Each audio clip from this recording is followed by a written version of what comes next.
been an eventful past few weeks for 90-day fiancés Eric and Leida.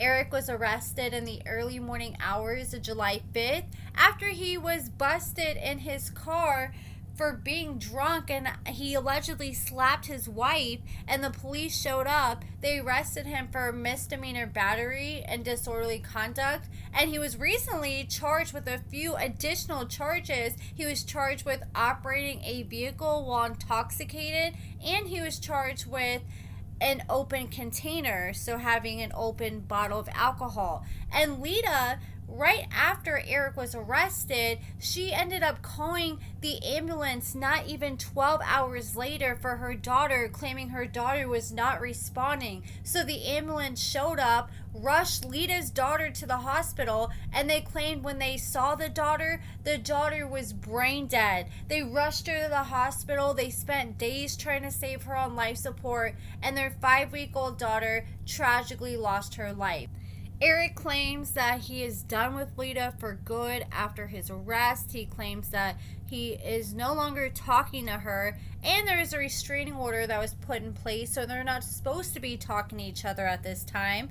And since her daughter passed away, Leida has now been arrested. So shout out to Sarcasm for this tea. They revealed that Leida was arrested for felony bail jumping amid this investigation into her infant daughter's death. She was arrested back in January for animal abuse after she allegedly chokeslammed a puppy onto the ground and threw a laptop at it while she was in the midst of an argument with her husband Eric. Man, these two just need to split up already before they end up seriously hurting each other. And this latest arrest follows closely on the heels of the death investigation by the Adams County Sheriff's Office into the death of Leida's 5-week-old daughter, Elisa Eleanor Rosenbrook. The police had genuine concerns that Leida would be a flight risk after she had a passport surrender request on July 11th, 2 days after her daughter's passing, and the district attorney's office filed a motion to amend Leida's release conditions from her January arrest. So it sounds like they're trying to make sure she does not flee the country. It's important to know that the country Leida is from, Indonesia, does not have extradition requirements. So if she was to make it out of the country to Indonesia, there's a chance that she would never have to face justice. So it says the motion was filed because law enforcement obtained information suggesting that Leida intended to leave the country. The filing stated the defendant has stated directly to law enforcement that she is obtaining a passport for her minor child to return to Indonesia. Due to these statements and the serious nature of a separate ongoing investigation, which I'm assuming is a death investigation, authorities are concerned Leida is a flight risk and may not appear for future court proceedings. The judge had not yet ruled on this motion at the time of the original article publication, and after she was arrested, I'm like, oh my gosh, thank God, the streets are safer. Well, everyone, hide your kids, hide your animals, because Leida is a free woman again. She wasn't even locked up for a total of 24 hours before she was released. She was arrested for bail jumping because she didn't keep her bondsman up to date with all her information. Bond conditions was she had to keep her bondsman, or let her bondsman have her phone number and address at all times. Well, apparently she ended up moving out of her house into an apartment. She never updated her address with her bondsman, and she also changed her phone number, so that was a violation of her bond condition and enough for the police to arrest her.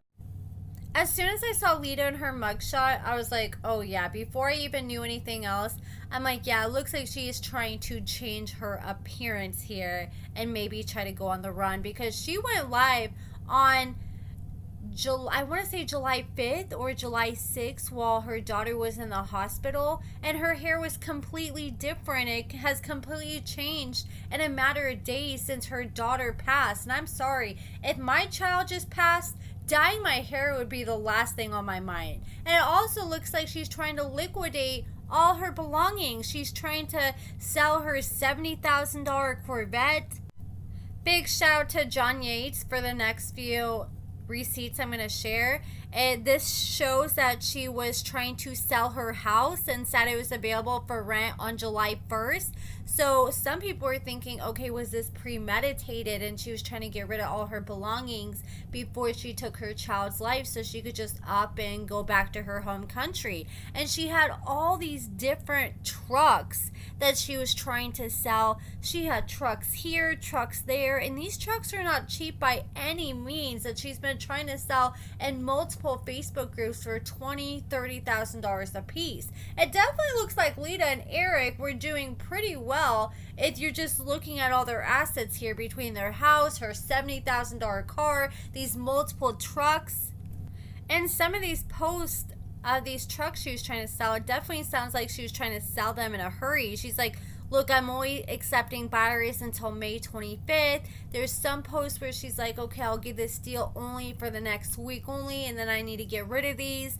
And John shared this note, and he says, so after Leida states that it must have been Eric that hurt the baby, and you heard her IG ramblings about how terrible he is while she's at the hospital with her daughter dying, she then decides to send this to the judge to re-sign his restraining order. Huh? The same Leida that first denied Eric visitation to see his dying daughter? Well, I'm being told now from an anonymous source that right after Eric was served with the RO, Leida sent this letter to the judge and texted Eric telling him that all of a sudden she wants to move to another country with him and start over, and this time to have a son. She also showed him the letter she sent the judge, and now we all have heard how certain cultures prefer males, so maybe this is why she decided to hurt her baby, because she was a female.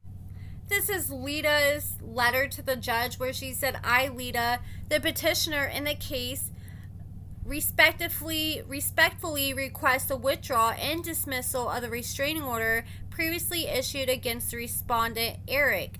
After careful consideration, I have determined that I no longer require the protection of the restraining order. I am voluntarily choosing to handle the matter personally and directly with the respondent. I understand the potential implications of this decision and confirm that I'm making it on my own free will and without any